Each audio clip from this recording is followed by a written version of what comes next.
That's DeLoreanPogs.com. So if you get on that web, that's still up and running, isn't it? Yeah. So if you go on that website, Tony borrowed the parts log and he put everything on an Excel spreadsheet. And so, can you sort that on that? Oh, it's in a database. So it's in a database. Okay, I've got the Excel spreadsheet. Yeah, you it. do. Yeah. So you can go through that and you can see which VIN got which part number and by date that's on that. You did a heck of a job. That was a lot of work. Yeah, because we figured out all the statistics as to how many cars, at least in that period of time, went through Troy and the total number of parts. It was real interesting, yeah, because you didn't have computers back then, so you had no idea your parts usage. So after he did that, we could take it in the Excel program and sort it, and take a look at the part numbers and get a real good idea. 40 years later, get a real good idea of what parts we were using and what cars got those parts and what cars had more parts and fewer and what have you. So it's kind of a neat thing that he did. It only took 40 years till we finally figured out what parts were using. Yeah, that was about 10 years ago we did that. Yeah. 30 years. Okay. Well, they had the parts, but the site was about 10 years old. Yeah, that's neat. Yeah, that's a neat thing to do. Yeah, there's the survey. There it is. So has that got that information in there? Yeah, so if you go there now and just put the VIN number in, you'll see if the car will pass through there or not. And then it'll show you which parts that car had and the date that they were put on that car. So Yeah. I just used 520 as the example because it was You never the own longest. 520. Yeah, I had it. It's the longest one there, so it had the majority of the parts, right. other than the parts car, I believe. Yeah.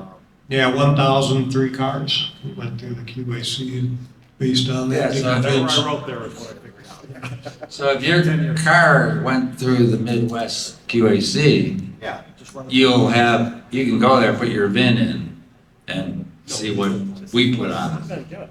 So Josh's list was extensive.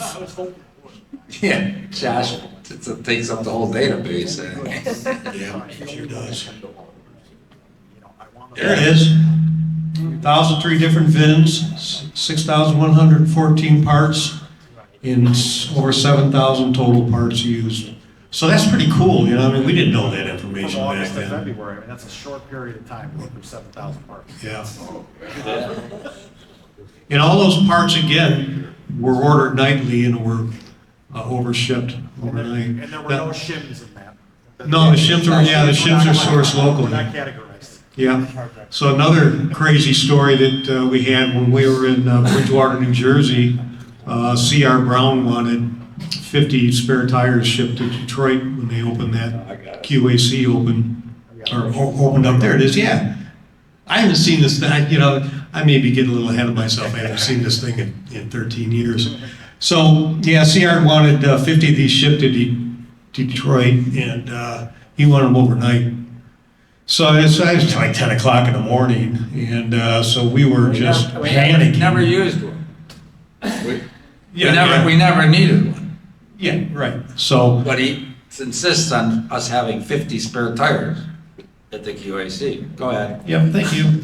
So it's like 10 o'clock in the morning, and we're trying to find some people who would get them to Detroit overnight, and we called 2 or 3 places and we couldn't find anybody. Finally, we got a hold of a guy, and he says, yeah, I can get them there, but I'm going to be there in 15 minutes. So we were putting labels on these tires and rolling them into the truck as soon as the guy got there, and we just got them there just in time. And they shipped them overnight to Detroit, and then I got there a couple of days later, and they're all stacked in a corner. And I don't know, we never used them. I think we finally overnighted them back to California. Yeah, we did, because when we closed the place down, we still had 50 spare tires. Yeah, I was in there one time. I got a call from a guy in Bridgewater, the parts manager in Bridgewater, New Jersey, and he said, I just got 1,000 brochures sent to me overnight from California. We didn't deal with dealerships, so we didn't need brochures. It was 10 boxes, 100 brochures each. And he says, I'm going to keep a box. I'll send the rest to you. You want some? I said, yeah, send them over. So he sent me 9 boxes overnight, Bridgewater, New Jersey to Detroit. And I took a box and overnighted the rest of 8 of them back to California. So 8 of those boxes went around the country in 2 days. That's what they did. Money was no object. Crazy. That's what we were always told. Technical difficulties. we'll get it. So they did the same thing with oil filters too. We didn't do oil changes in QACs, so I think it was 37 oil filters sent to me from Ireland once, and we don't use oil filters, so I called California. And I said, I got oil filters here, and he said, so? And I just hang on to them, so I did. And about 2 or 3 months later, I got a call from Buck Eisman. He said, you got an oil filter? We're back ordering them.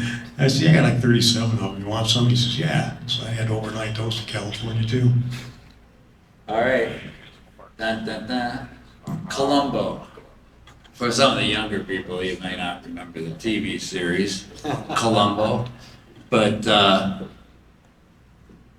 this is the days before the end. I bring up Columbo because I used to see this guy. We were at the end of the street, our QAC. It's two-lane road. There's a stop sign from between the main road and the end where we were. There's a stop sign, one stop sign, an intersection. On the way into work, every morning for it was a week or so, when I get to that stop sign, I look to the left, and there's like this old duster parked in front of the stop sign coming this way, with a guy with a newspaper, reading a newspaper. And as I go by, the newspaper would go down, or would go up. I'm going, what the hell's going on, guys? Something's fishy. They were trying to repo our cars, but they didn't. They had this, I call it Columbo dude out there, trying to find out where they're going. So this dude, every day, I go, with his newspapers, I'd go by. So we wised up to what's going on, so we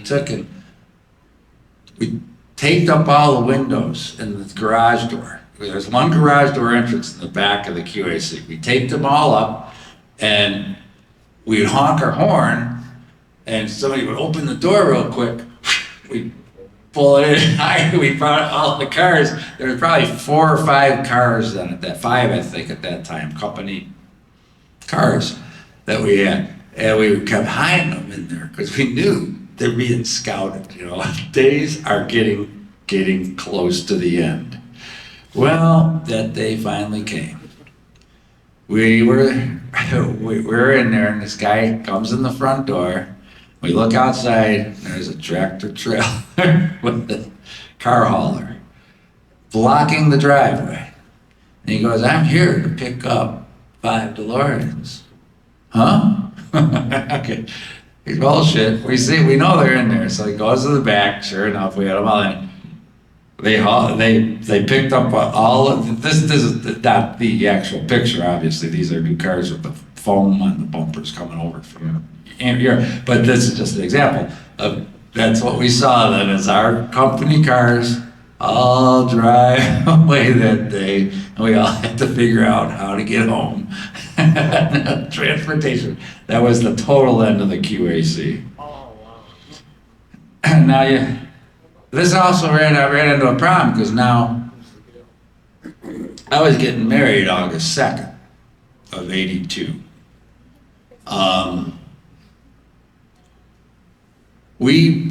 The QAC was already down prior to that. I was kept on to the company till the very, very end. I was being paid by John DeLorean personally out of his paycheck, out of his own checking account. There was only a handful of us left, but I was working out of my apartment in Rochester, Michigan, because they still needed somebody to respond to the dealers who had customers' cars with technical difficulties. So that's why I was kept on board. Well, my wife I had met, she worked at CTC. I met her, she was handling the marketing there for him, and I met her, and one thing led to another, and as they say, the rest is history, but our dream obviously was to have a DeLorean for our wedding. Actually, the whole wedding party, where I was gonna have all our company cars for our wedding party. I mean, that's what united us. Well, we didn't have those cars anymore. And so this one woman in Bloomfield Hills, Michigan, she contacted me about her car. She needed several things, a list of several things she wanted repaired. I was bold enough to ask her, I said, would you do me a favor if I fix it?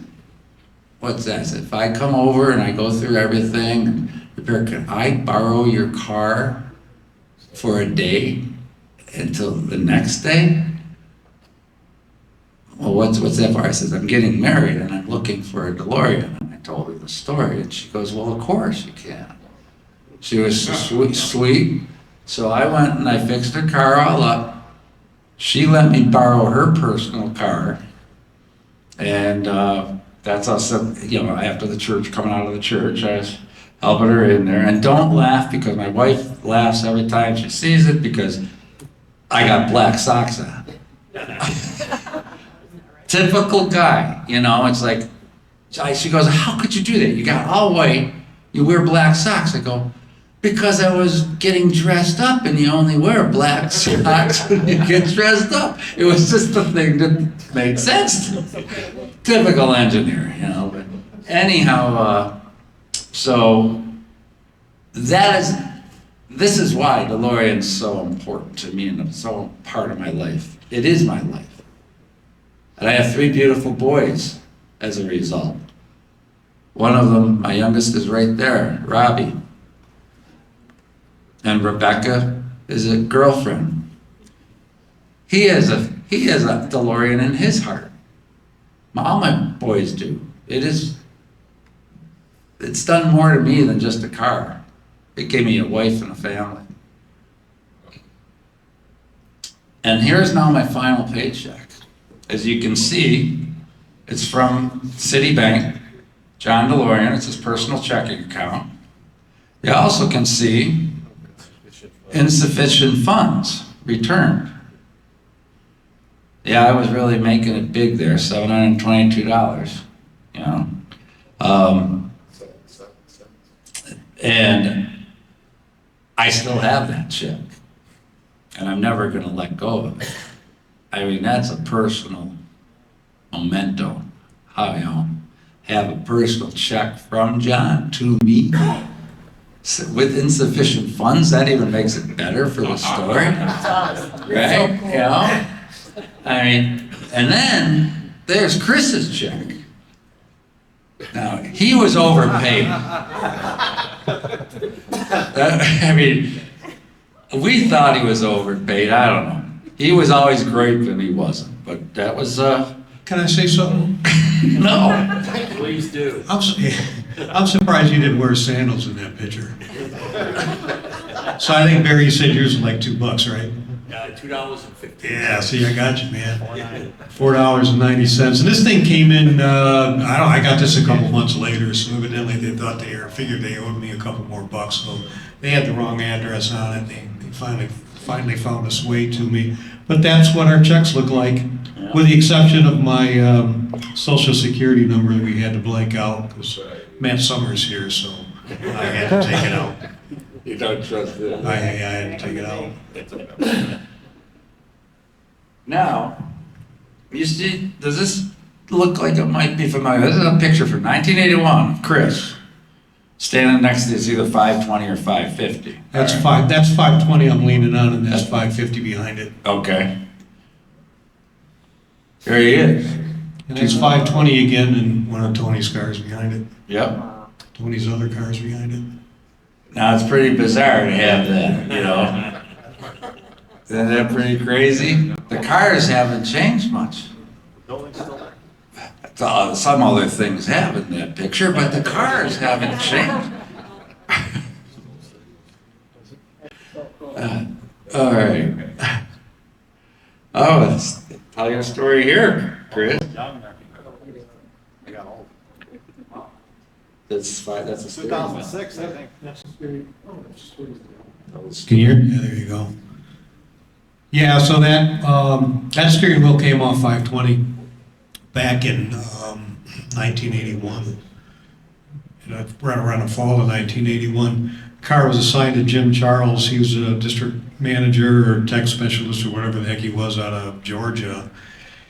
And 520 was assigned to him, and he wanted a leather-wrapped steering wheel. He's driving it, so. Have you ever seen a steering wheel out of a training car or held on to it? Yeah, it's a little thinner. You know, it's plastic, it's a little thinner. I like the feel of it better than I do the leather-wrapped steering wheel. But Jim wanted the leather-wrapped steering wheel for his car, so I said, yeah, you know, just bring me back that steering wheel, and I'll hang on to it. And I did for like 27 years. That thing followed me all over the place. I moved quite a few times, and the steering wheel went with me. But I always wanted to get that steering wheel back to 520. I didn't think I'd ever see it again. And then Jeff calls me up one day and he says, we found 520. You know, Tony got a hold of Jeff and found the car. And awesome. So Tony called me one day and he's asking me some questions about it because I drove it for a while as well. And, you know, I said, you know, you got the wrong steering wheel on that car still, I believe. And he goes, yeah, you know, because they're so hard to find, those training car steering wheels. So, yeah, we were able to get that steering wheel back on 520, which is very, very cool. And since the fact that we took it off in 1981, the steering wheel's like in mint condition. Just like 520, Tony, you put it back And it's still there. together. So I had these two guys put it back on a couple years later. There it is. Here it is, let's put it on. No labor charge. It was warranty work, right? Yeah, it was warranty. That's a good one. But that's how I got involved. I didn't mention how I got involved, got found by you. Did I earlier talk about Tony? Well, no, I mean, literally, it was Matt going through some old, the old DMCA, I think it was, or no, the Bowling. yeah, One of maybe D Gullwing or D Gull, one of those newsletters, and there was a little like blurb in the back, and it said something, and we have, in one of the presentations, I had to scan It is in here, it's not in this one. No, it's not. I It do said have. something like, first production unit, first USA production Right. unit, 520 for sale, Jeff Signer, and a phone number that Yep. was not current. So Matt sent me that, and Matt's like, isn't that your car? So, you know, it just became one of those, well, how many Jeff Signers are there? You know, in the US, I look, well, there's a bunch. Maybe he's still in Michigan. And, you know, just random cold call. I get a random phone call out of Clear Blue. This guy just says, is this Jeff Signer? Well, first I think it's a bill collector. But then I go, yeah, why? What was does the number 520 mean anything to you? I remember that's just how you put it. But I think I first asked, I said, did you ever have a DeLorean for sale? And You probably, and yeah, he you said, probably. no, I never had a DeLorean for sale, I never owned one. Right. But I worked for them. And then it was like, hey, I found the right guy. Right, and I thought it was just somebody finally responding to my ad from 25 years. You want to buy it? It's gone, sorry. So you told me the story? No, but that's how then, you know, DeLorean, like I said, was God of our lives. But it ended. We were set. It's It over was 20 that phone call. That's over 20 years later, think about it, that was like, I probably found you around 2004 or 5. Yeah, 2004 or 5. 2005, Yeah. probably. You know, Yeah, and then out of the that- clear blue, I and met here we are. 06. You know, we've been coming here to Yeah, just loving every minute of it with meeting all you people and almost 20 the years. cars and how much you appreciate them. It blows our mind. But anyhow, that was the day that Chris and I were putting the steering wheel on 520. Yeah, I think that was 2006. Is that when we did Chicago? No, you gave me the wheel in 2006. Yeah, right, that's what I'm We already saying, talked yeah, before so that. that's when I gave it to you in And Chicago, then so you I guys talked put to you. this on at Dave's shop. Couple years later, Couple right? years Yeah, later. it was Dave's first open house. Dave's been- Yeah, So what was that, 08, 9? probably, right I around. held on to it for a couple of years, and I said, Oh. I didn't feel right putting it on. This we still, hey guys, we're supposed to take a picture, or is that us out in the snowstorm? I don't know.